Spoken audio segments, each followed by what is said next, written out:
Welcome to my crafting channel at Upcycling NZ. Today we're going to do some tiny crafts. For tiny craft number 1, I have these offcuts from a book that I used in another project. I've put the straight sides together and I have glued them with PVA glue. I'm just going to put a second coat quite liberally on the book spine and allow that to dry. Once it's dry, you'll see it operates like a regular book. Take a metal ruler and a craft knife and cut the book down to the size that you prefer. Metal ruler really is safer for this project.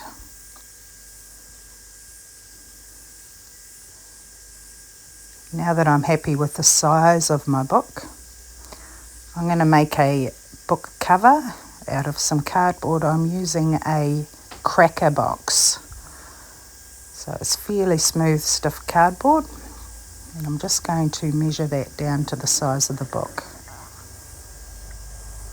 You want those creases next to the spine to be very sharp, so I'm just using a palette knife to crease that down. You can use your fingernail. Now I have a nice little book cover. This is some scrap paper, which I'm going to measure and cut just a little bit larger than the book cover. It's got a nice leathery look, this purple paper. I'm taking 2 pieces of twine and I'm going to glue those across the book cover. Just put a bead of glue across and I'm taping it to another piece of cardboard so that I can bend it back and allow it to dry in the right shape. Now I've got those 2 glued on. I'll glue the whole cover to that craft paper. I'm smoothing it down with a palette knife. The twine gives the cover that look that old books have. Cutting corners off so that I can fold that overlap over and glue it down. I'm just going to tape those pieces of twine down so they don't push back against it. Smooth it all out and you've got the beginning of a book cover there. Taking the tape off and trimming back the ends of the twine. And I'm going to line the cover with some marbled cardstock. Again, just glue all that down. That cardstock needs to be just slightly smaller than the book cover. This is a little quote I found in a magazine from William Shakespeare. I'm just going to glue that down as the book cover's title and put a liberal amount of PVA glue into the spine to glue that down. You can use Mod Podge for that. I've been using this clip, which has been ideal for allowing things to dry in place. Just taking a patterned piece of paper. I'm going to glue that down the spine and tuck it into the ends.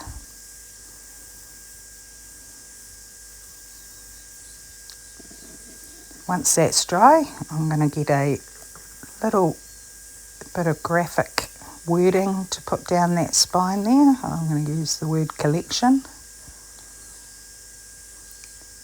Cut that out, glue it into place.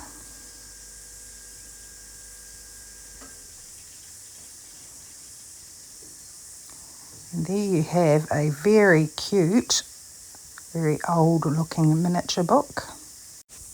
For tiny project number 2, I've got these tiny little glass jars with cork lids. I got them from the dollar store and they've been in my stash for a while. I didn't know what to do with them. So I'm taking all of my glass beads that I can find that look a bit like gemstones And I'm filling each jar up according to colour, leaving enough room at the top for the cork. And I'm going to try and get as many varieties of colour in those as I can. These are little turquoise beads. So these are the colours all lined up. These are great for fairy houses, for dolls' houses, for jewellery. I'm taking some PVA glue and I'm going to glue those lids down.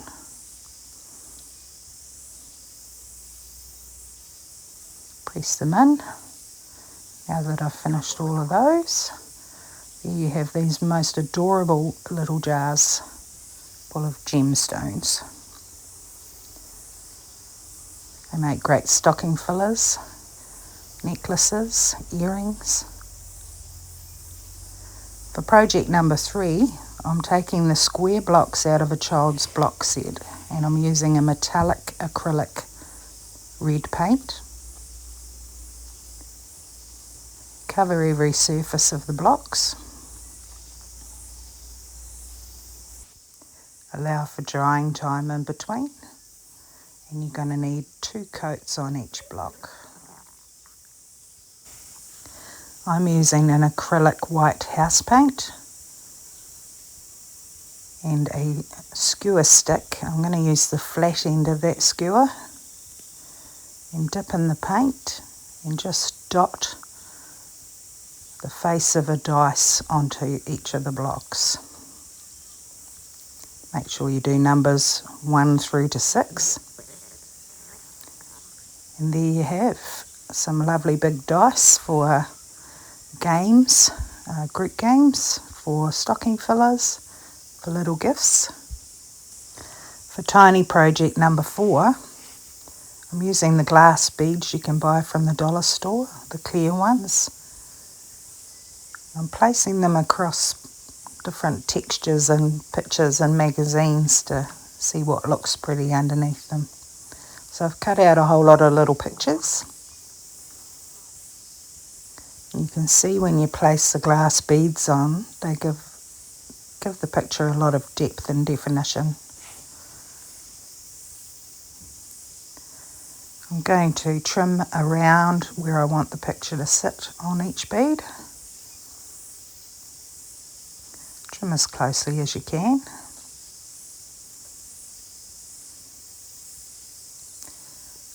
Once you've cut all of those out, take some PVA glue or Mod Podge and glue those pieces of paper to the back of the beads. Use quite a lot of glue and press down so that it spreads the glue out and pushes out any bubbles. Once you have all of those done, allow them to dry.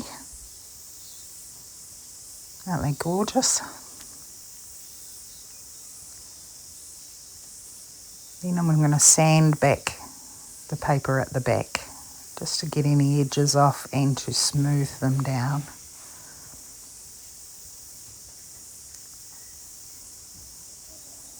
Once you've done that, you need to do another coat of PVA glue, making sure that you push the glue into the edges of the paper. Just helps to seal everything down. Allow that to dry. I'm taking a couple of magnets and I'm gluing a couple of these to the magnets with hot glue. These make great fridge art.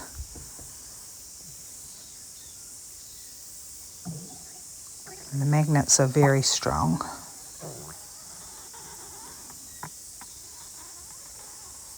The rest I'm going to paint with a metallic silver finish on the back.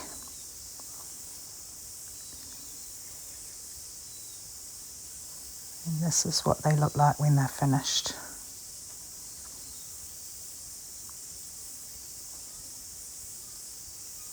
Here's the fridge magnets.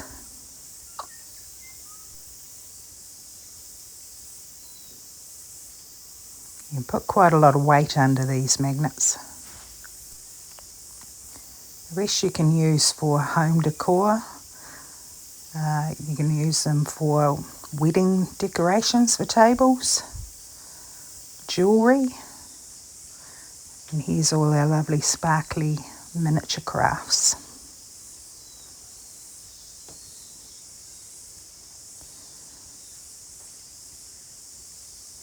These are great for all sorts of crafting projects. For project number 5, we're going to take some Jinger blocks, and I want to make some little frames with these blocks. So I'm just going to mark the width of each block and where I'm going to drill a hole to ensure that that nail goes through straight.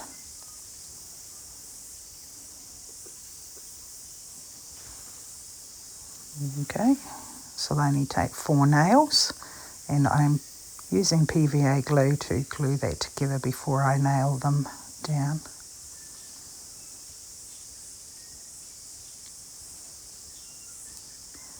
Nail down all 4 sides.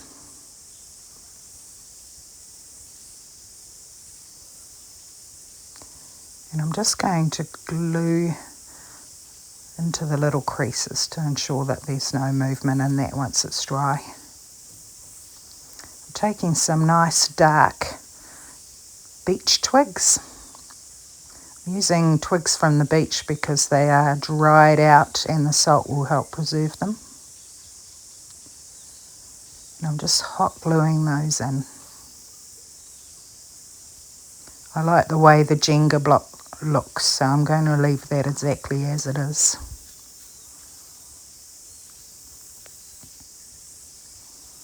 Just glue those into place. You can cut any unsightly glue out with a craft knife. Here I've got a set of 3 of those. I'm going to hot glue those together. I want these to hang on the wall for home decor.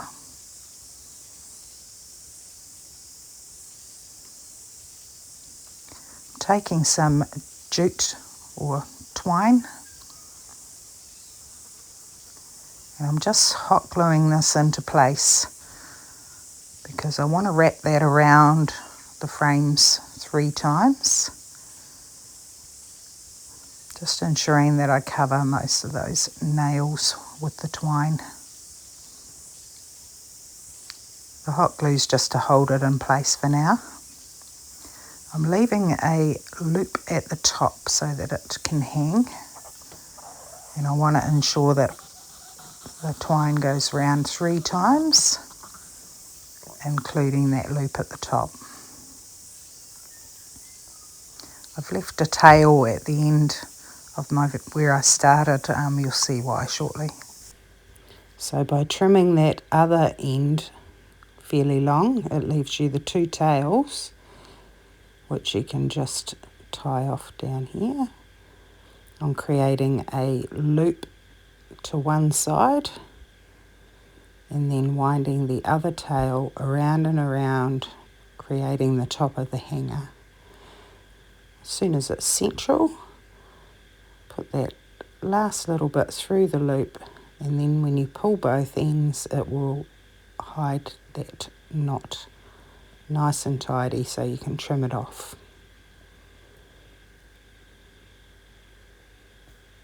That will hold the whole piece together. And last, you just run a bead of PVA glue all the way around the twine. That'll dry clear. There you have your home decor piece finished.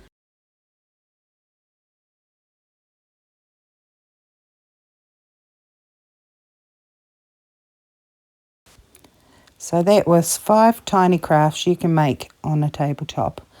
I really hope you enjoyed the video. This is my first time trying audio, so please tell me in the comments what you think of that. These are a beautiful royal spoonbill bird chasing all the little fish out at Anakiwa Bay here in the South Island of New Zealand. Hit that button and subscribe if you'd like to see more. Bye for now.